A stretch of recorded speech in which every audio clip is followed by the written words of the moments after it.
What's going on, guys? Welcome back to another episode of Yak Thrashers. Hope everyone is doing well today. It is raining here today, and so there won't be no fishing, but I did go fishing yesterday, so be looking out for that video to pop up. I went out to Lake Warner like I usually do, and got on some fish, and I was pretty happy with it. Got to test out the Bonafide in full wind, rain, and everything. It turned out real well. I am completely satisfied, but I won't touch too much on that one. You'll just have to go and watch the next video.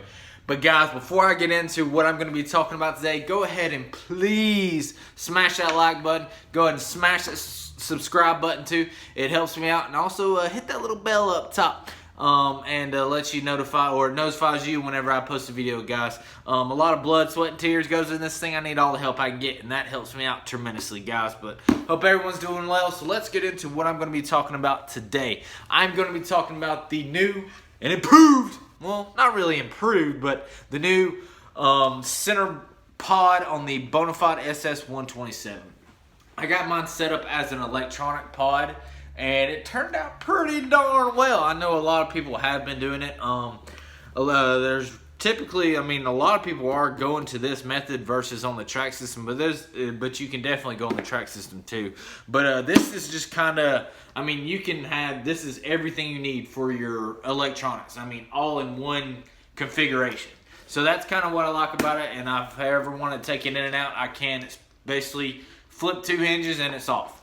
So I really like how they got that set up and how it works. But to touch base on the center pod, it is a complete dry pod.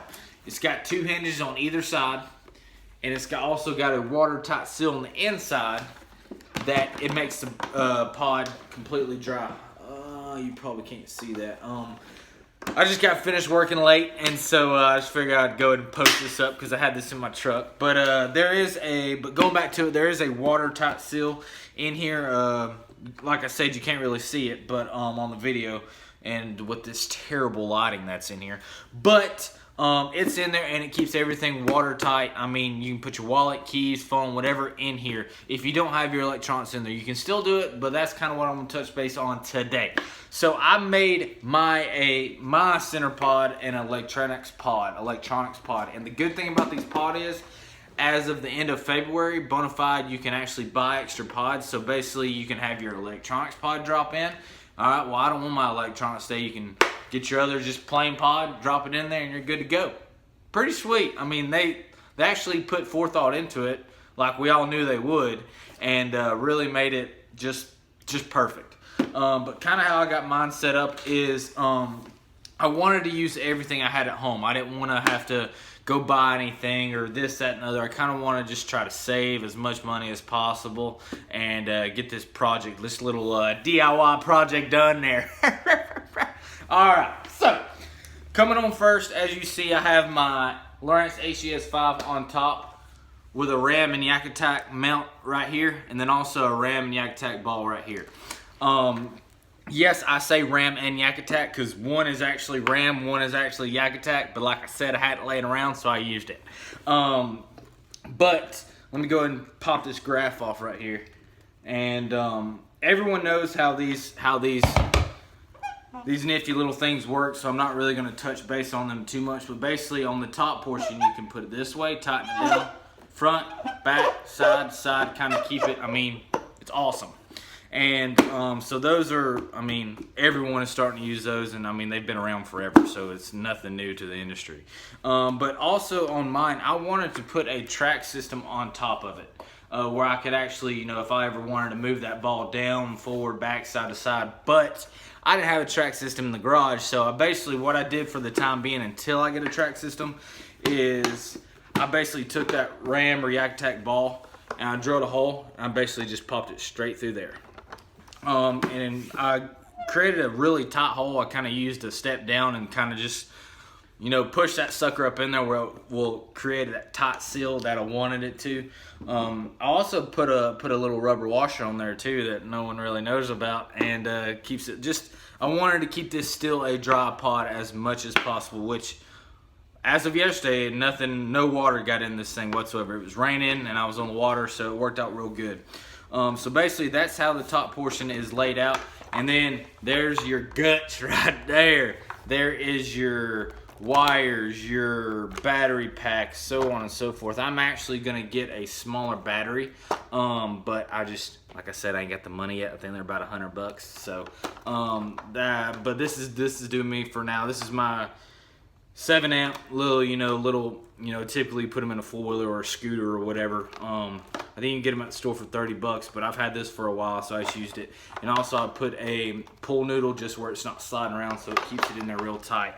Also, check out my other video of how I wired up my battery with the SAE connector. It'll be, scrolling down, you'll see it. It'll be attached in the description.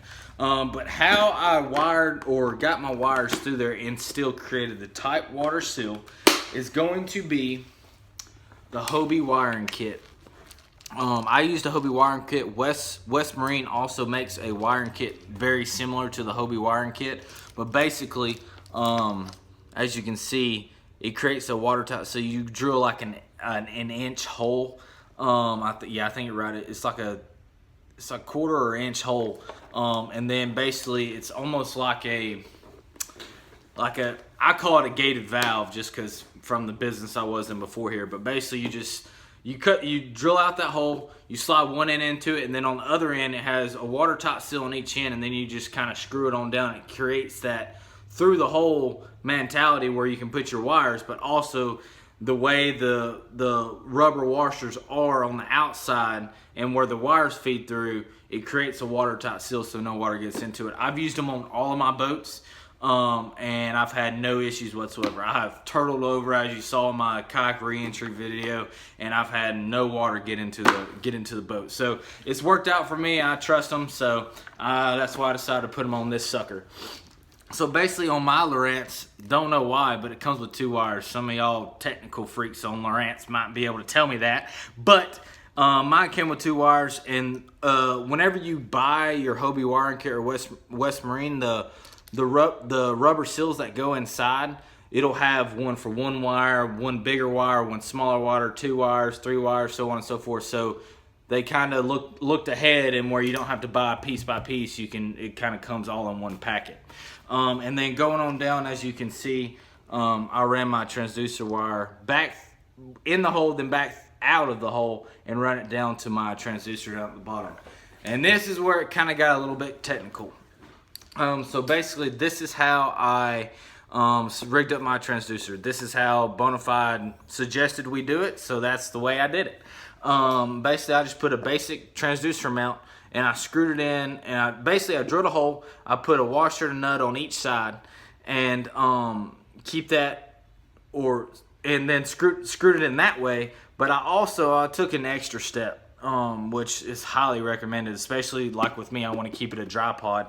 I put a waterproofing seal on each of the screws, on each of the washers, and on each of the nuts, and then also in the hole where it will create that complete watertight seal where no water gets into it. This is how I did it on my other boats, and I've had no issues with it so far.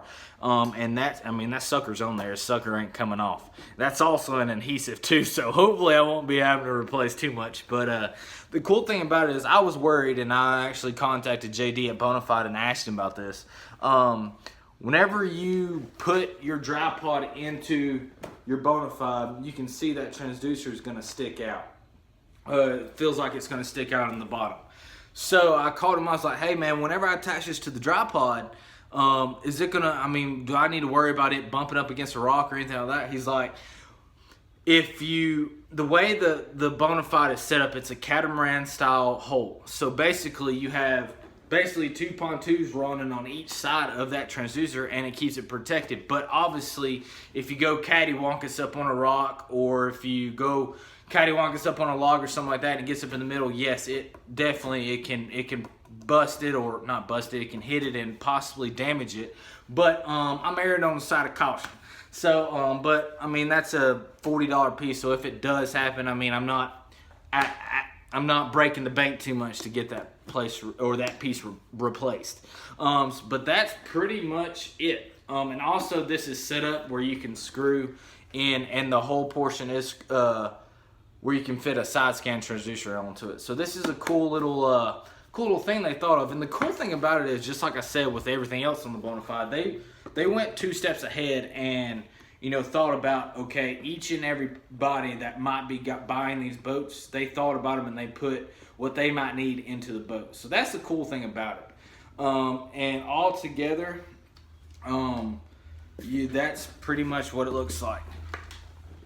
And that's the cool thing about it is, say you wanted to not have electronics. I think I touched base on this, a few minutes ago, but you can get another pod at the end of February from Bonafide and basically just swap them in and out if you want to. So that's why I kind of kept it in the center.